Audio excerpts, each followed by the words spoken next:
What is the soil vegetation sequestration rate required to balance out the methane from the herd?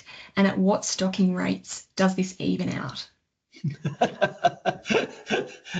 Again, I'm Big not even question. going there. I mean, there's research come out of Sydney Uni. If you've got good, healthy soil, you will have free-living soil fungi, bacteria that will sequester all the methane your cows can produce.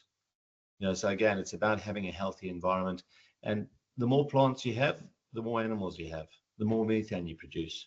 Okay, but the more plants you have, the more carbon it's going to suck up the atmosphere.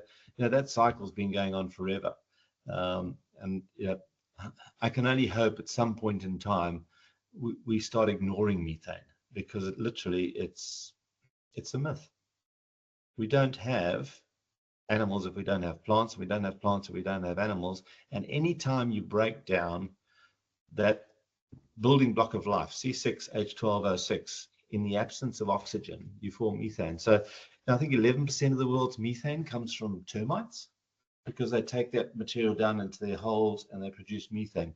Natural methane comes from swamps, wild animals. Any wild animal, kangaroo, wallaby, elephant, takes in organic matter, breaks it down in their stomach, and aerobically will burp and fart methane. About 13% of the world's methane comes from rice paddies, because we flood rice paddies, all that organic matter breaks down anaerobically. So those cycles have been going on, with the animal and the plant forever. We really need to be focusing in other areas. We need more animals, we need more plants, absolutely.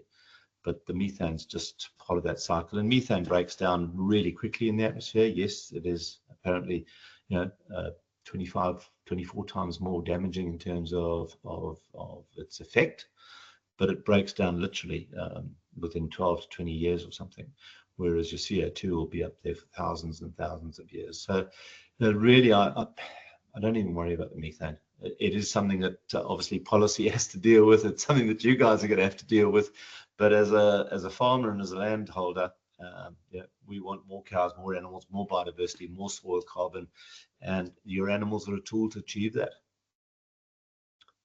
So we do, as part of our soil carbon projects, we do a carbon intensity assessment, and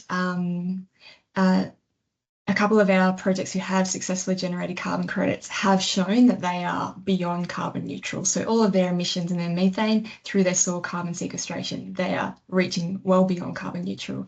So it's incredible to see what you can do when you really utilise your soils as a carbon sink.